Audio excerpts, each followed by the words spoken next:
Gentlemen, ICANN 47 has just concluded. The focus all week very much on the internet in Africa. A lot of discussion about its positive possibilities, but also a need to build infrastructure and to educate.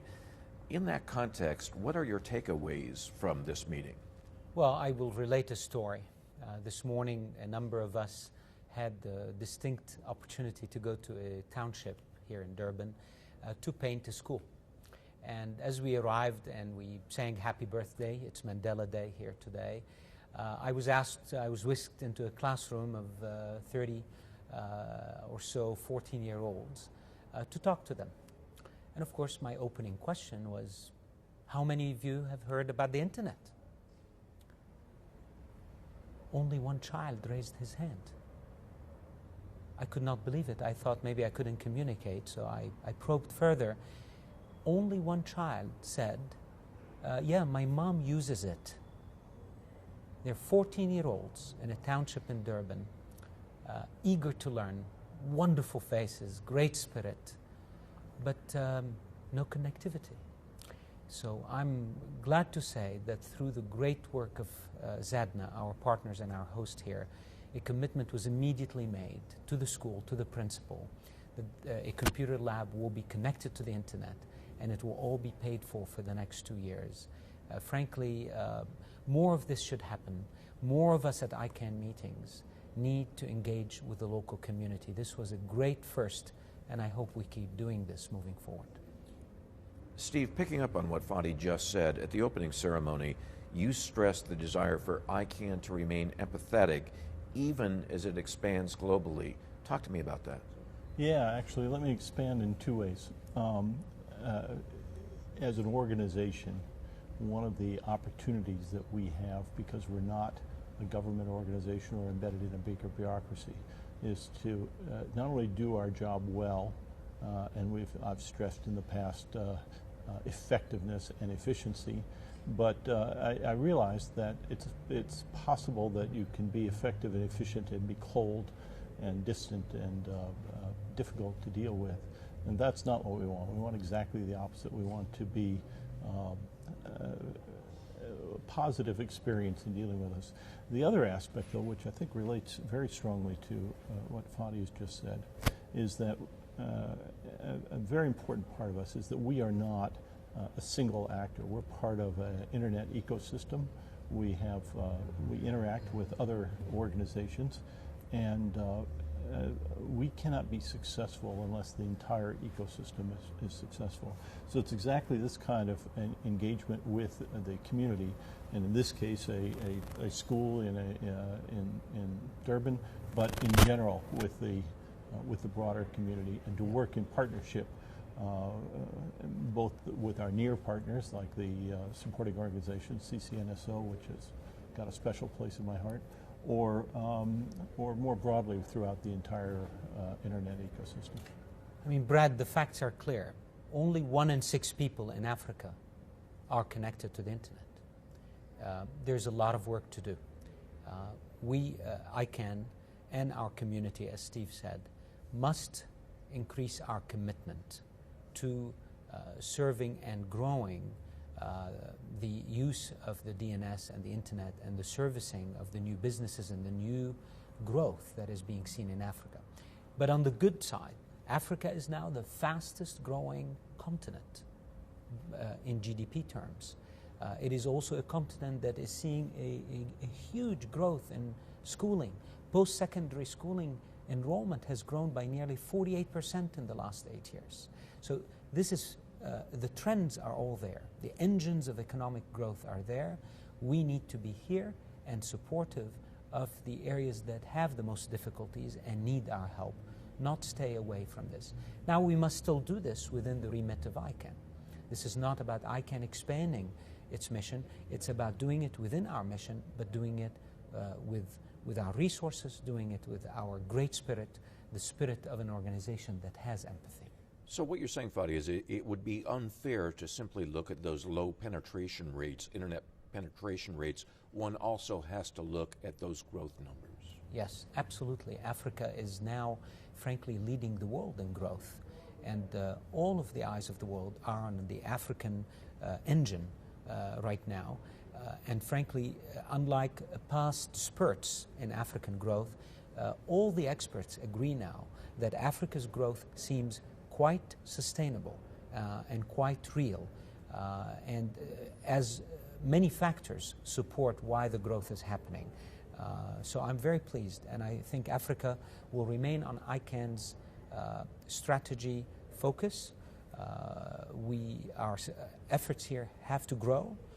Our team here has to grow, but always in partnership with our local, most capable community, whether it's ISOC, who's very present in Africa, or the CCTLDs with their AFTLD leadership organization, or it's the W3C, Afrinic, who has done superb work across the continent.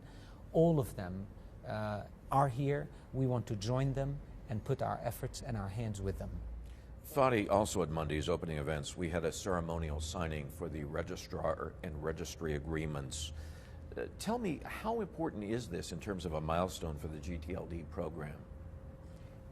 When you have very senior executives from one registry shed tears as they were signing it, you can tell this was an emotional milestone as well as a practical milestone that shows that ICANN has moved into execution mode. Getting contracts signed releases all the energies of the applicants into the right direction now, not just to make the program get off the ground. Now their energies are to make the TLDs meaningful to the market and to build industries, to build communities, exactly the purpose why the new GTLDs were introduced.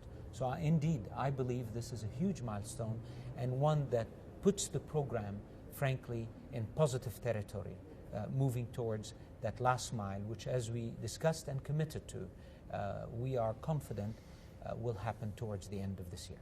Steve, also this week, it's the 10th anniversary of the CCNSO, the Country Code Name Supporting Organization, which you mentioned earlier. How significant is that?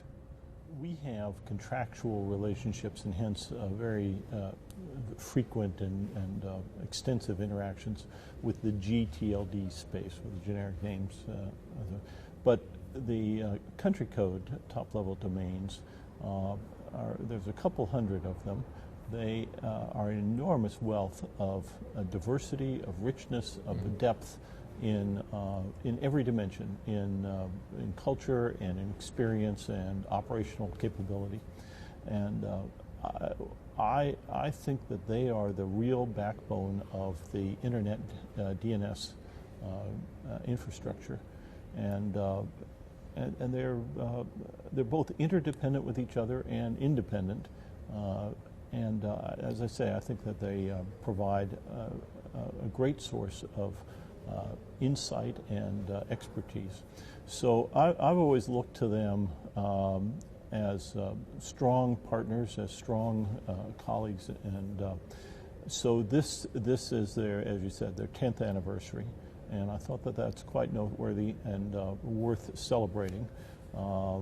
They've had very good leadership, and this time also marks a change from Leslie Cowley stepping down. She's the managing director of Nominet, and Byron Holland, who's her counterpart for the Canadian registry, CIRA, is stepping in. I've had the pleasure of working closely with both of them as well as other leaders, and it really is a remarkable ensemble of talent there. Fadi, tell me a little bit about the panels that you announced on Wednesday and what that means for ICANN strategy. As I said, the ICANN strategy panels are here to inform and provide feedback to the strategy planning process as well as the subsequent operating planning process. So the strategy planning process should take us through the end of this year. Immediately on the heels of it, we'll start an operating plan process. The strategy panels are here to frankly inform both of these and inform them on these 5 areas that we felt, listening to the community, receiving feedback from the community through the website we set, that these 5 areas are areas that frankly require more in-depth analysis and more in-depth information. I want to emphasize that these 5 strategy panels are not going to, in any way, shape, or form, circumvent any ICANN processes, such as our PDP process to develop policy. They're not designed to do that, and they're not in a place to do that. They're simply places where dialogue will happen. In fact, with input from the community during this week, I have instructed my team that each of these panels must start its mission by having a town hall meeting, by listening to the community, and that halfway through their progress, they must do another town hall to chat and discuss with the community what they have learned. And then towards the end, before they publish their recommendation, again, another town hall. So they are embedded in the community. They will be made up of people in the community. And all they will do at the end is inform the community, not me, not the board, inform the community to aid us in the process of creating for ICANN solid strategies and solid operating plans for the years ahead. We're recording this interview on Mandela Day, the 95th birthday of Nelson Mandela. What is it like in that context to be in this country, on this continent, on this day? It is, this is extremely special for me. I've followed, as many of us have, his life and what he's done. He's clearly an inspiration to the world, not just to South Africans. He's bigger than any man in my memory this time we live. I landed in Joburg, and the first thing I did with my wife is to go to Soweto to visit his home where he struggled. His home that was burned, and he suffered in it with his family and had to build walls within the house to dodge bullets for his girls. What is amazing about his spirit, as we call him here, and people call him Madiba. Madiba is the word that means really the conciliator, the one who brings people together. And that's a very, very powerful word. And he did that. He brought a lot of people together. This country is one because of him. And many parts of the world learn from this spirit of oneness that comes from Madiba. And frankly, we at ICANN have just enjoyed what I believe is a very united week. It was remarkable in its unity and its tranquility. It doesn't mean we stop making our points and we stop being very proactive and vigilant in ensuring that the multi-stakeholder model and the policies it produces are the right policies. I think this is a mark of a community that is alive. Having said that, this was permeated by a spirit of common purpose, a spirit of working together that in my heart, I believe, comes from the great spirit of Madiba. Steve, you're an internet pioneer. You've seen this amazing growth of the internet, which is oftentimes called the great equalizer, that has brought the world together globally. What is it like for you in that context to be here in this place on this day? Oh, well, it touches my heart without any question. This is, growing up in school and reading about South Africa during the times of apartheid, and then being able to come here to a modern society which feels open, feels free, and to not only experience the warmth which Africa and South Africa are famous for, but the level of sophistication and erudition and real experience at building institutions, at getting along with each other, and making things work. It's really quite pleasurable.